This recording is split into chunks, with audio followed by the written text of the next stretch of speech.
Hallo meine Freunde, heute beschäftigen wir uns mit einem neuen Problem an meinem 944 S2 und zwar sind dies ausgeschlagene Traggelenke an den Querträgern.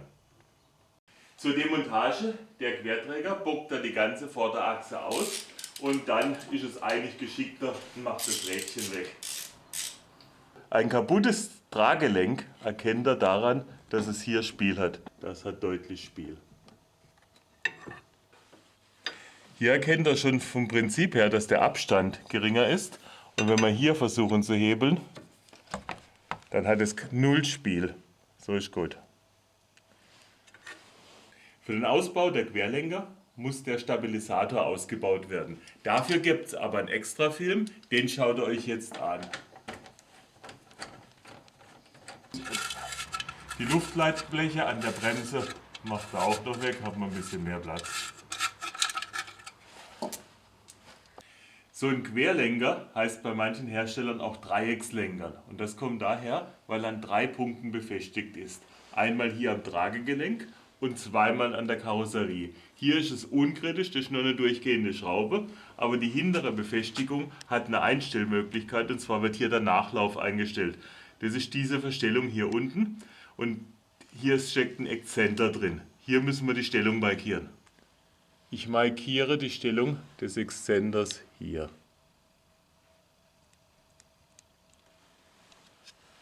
Hier außen ist die Einstellung auch unkritisch, da steckt ja nur das Gelenk drin, der Sturz wird ja da oben eingestellt.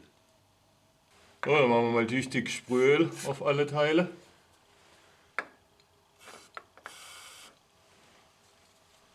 Und natürlich hier hinten. Wir beginnen mal mit der vorderen Schraube.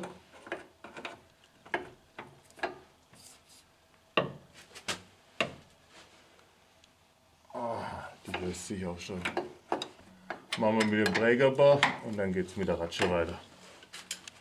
Jetzt ist es soweit los, dass er vorne durchgeht, also vorne gegenhalten.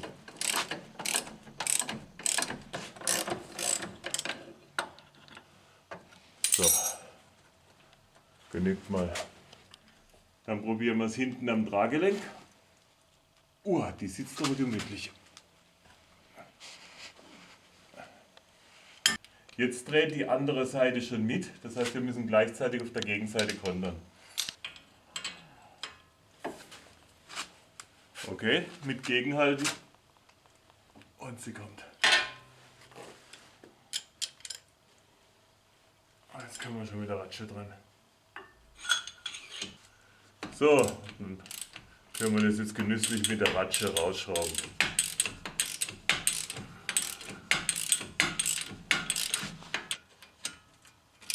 Und die kann auch gleich ganz raus. Das ist natürlich eine Sicherungsmutter.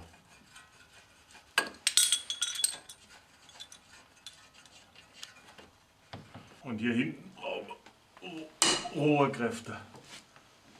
Jetzt hat es aber geknackst. Hier seht ihr jetzt die Nachlaufeinstellung von der Geschichte. Hier rutscht das Gelenk vor und zurück. Müssen wir nachher wieder auf unsere Markierungen einstellen.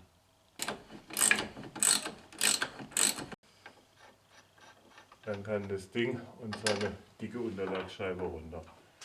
So, hier sind wir frei. Wir können dann vorsichtig rausklopfen. Aha, da kommt sie schon. Und jetzt ist das Gelenk frei. So, und dann könnt ihr das mit dem Brecheisen, so wie wir vorhin getestet haben, rausnehmen. Okay, da ist er schon mal draußen. Dann können wir die Schraube komplett entnehmen. Wo vorne ist aber normalerweise üblich bei Fahrwerksteilen. Dann brauchen wir auch wieder einen dezenten Hammerschlag. Das geht hier an der Lenkmanschette durchaus vorbei. Brauchen wir aber nur einen Durchschlag, weil der klemmt auf ganzer Linie. Und wir haben es außen. Hier können wir dann mal so weit runterziehen, hier raus, hier runter. Und jetzt von hier hinten den Schlag drauf, dass er aus dem Gummi rutscht.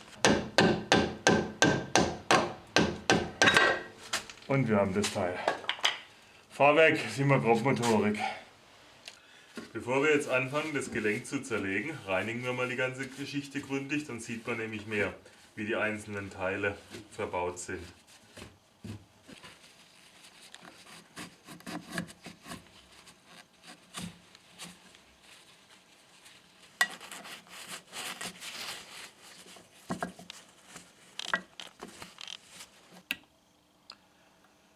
Die Manschette oben wird hier von einem Draht gehalten, das ist das rote Teil.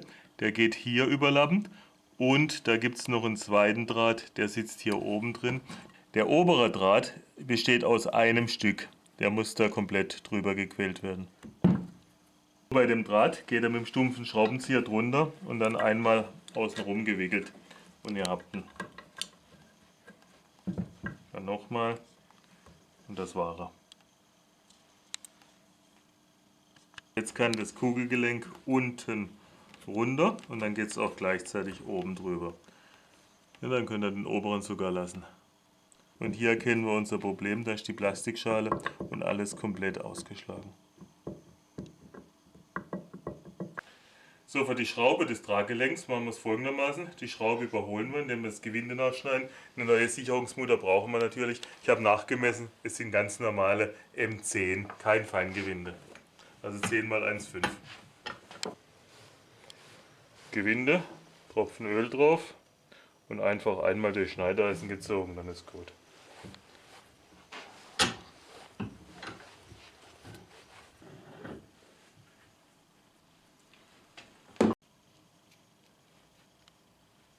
Jetzt läuft es wieder wie am ersten Tag.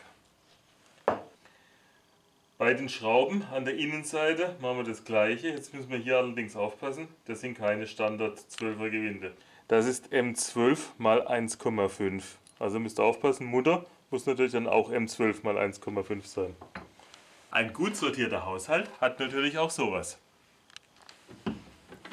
Die Schraube innen ziehen wir natürlich auch mit dem 12 x 1,5er Eisen durch.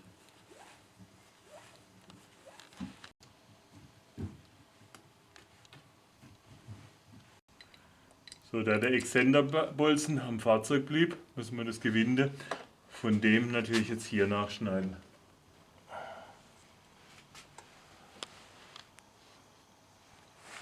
Hier ist natürlich ein bisschen eng. Gut, dass wir das Windeisen mit variablen Griffen ausgerüstet haben.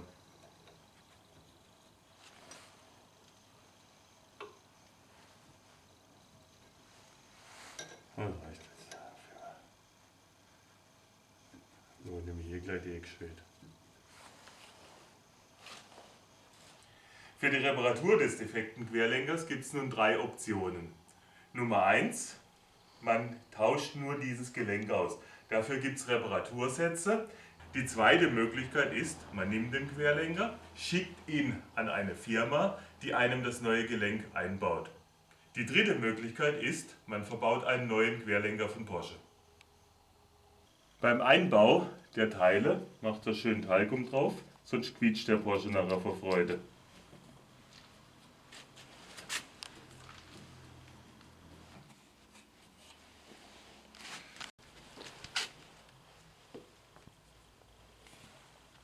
So, dann setzt er den vorne zuerst an und dann wird es hier ein bisschen eng, dann müssen wir den hier ein bisschen runter drücken. Problem ist nun, dass es hier oben extrem eng zugeht. Wenn ich da hinten aber drücke, schraube ich die ganze Zeit auf dem Gewinde rum und ich kann auch nicht ziehen. Deswegen machen wir es folgendermaßen, ich schiebe hier eine Hülse drüber, über das Gewinde, dann kann ich das Gewinde ein bisschen nach unten ziehen und wir haben mehr Chancen drauf zu kommen. Das Rohr passt hier genau durch, dann setzen wir das hier an, dann können wir das Gewinde nach unten ziehen und jetzt müssen wir da uns langsam drauf arbeiten. War dezente Schläge mit dem Hammer. Wenn ihr den Querlenker so nicht drauf kriegt, müssen wir den Lagerblock lösen. Dazu müssen wir uns aber markieren, wo der war.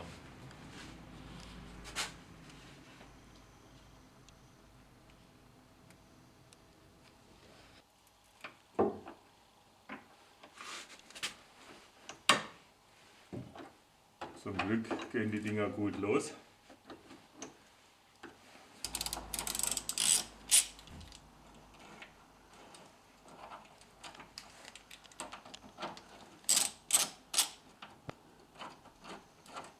Moment hier. Scheint aber zu gehen. Auf das Lager könnt ihr ein bisschen Fett drauf machen. Dann steckt das hier rein. So, wenn er mal drauf sitzt, kann er hier vorne rein und dann muss er hier vorne durch die durch die Schraube gesichert werden. So, dann sitzt der mal da drin, halb gewonnen. Dann müsst ihr den Lagerblock da hinten wieder ansetzen. Okay. So, ein bisschen nach innen drücken, weil der steht jetzt natürlich schräg drauf. Und dann muss der hier drauf. Da muss die Manschette runter und dann muss der hier drauf später. So. Ungefähr kommt das hin. Dann kommt hier die dicke Scheibe drauf mit der neuen Sicherungsmutter. Aufpassen, es war 12x1,5 Gewinde. Hier hinten waren die dünnen Scheiben drauf. Und da kommt natürlich auch eine neue Sicherungsmutter drauf. Gut. Hier müsst ihr gut drücken, bis die Schraube oben rauskommt, weil sonst passt die Querschraube nicht rein. Wenn ihr in der richtigen Höhe seid, wenn ihr es richtig drückt, geht die ganz einfach rein. Auch hier wieder neue Sicherungsmutter natürlich.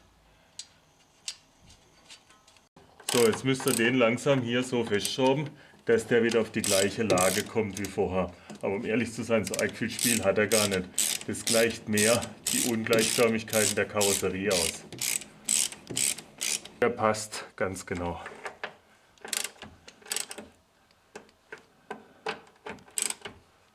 Dann haltet ihr den Nachlaufextender wieder auf der alten Lage fest. Ja, hinten haben wir ja immer noch nicht gelöst. Wir haben immer noch die alte Einstellung. Nur jetzt aufpassen, dass man beim Anziehen nicht verschiebt. So, kommt das ganz gut. Dann geht es hier weiter.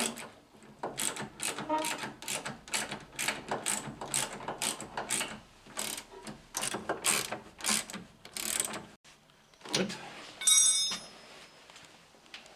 Dann wird die Klemmschraube hier auch noch angezogen. Wir machen erstmal alle handfest und dann kommen wir mit dem Drehmomentschlüssel. Okay. Die Schraube außen am Achsschenkel, die bekommt 50 Newtonmeter. Probieren wir unser Glück mit den 50 Newtonmeter. Müssen wir nochmal umsetzen.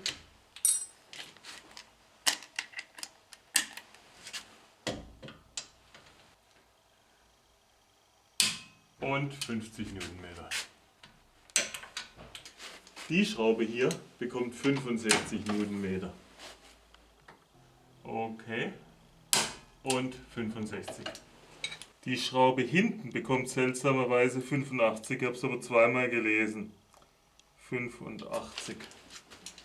Also hier natürlich an der Mutter gegenhalten. Und der muss auch seine alte Lage treffen. So, und dann kriegt er langsam 85 Newtonmeter. So, allmählich nähern wir uns der 85. Aha. Und das war's.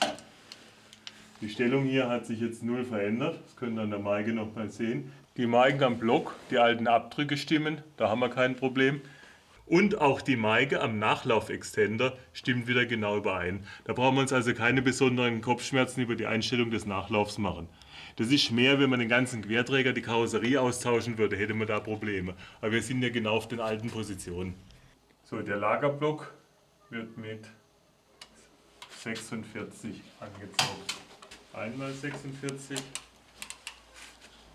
zweimal 46. Wenn der Querlenker wieder drin ist, geht es weiter mit dem Stabilisator. Das könnt ihr euch aber wieder in einem anderen Video anschauen. Wenn der Stabil wieder drin ist, dürfen wir das Luftleitblech für die Bremsen nicht vergessen. Das kommt da oben dran.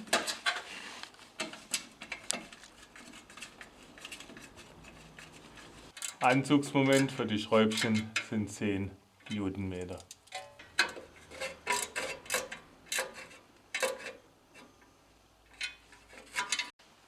Das Rad müsst ihr natürlich auch wieder festschrauben.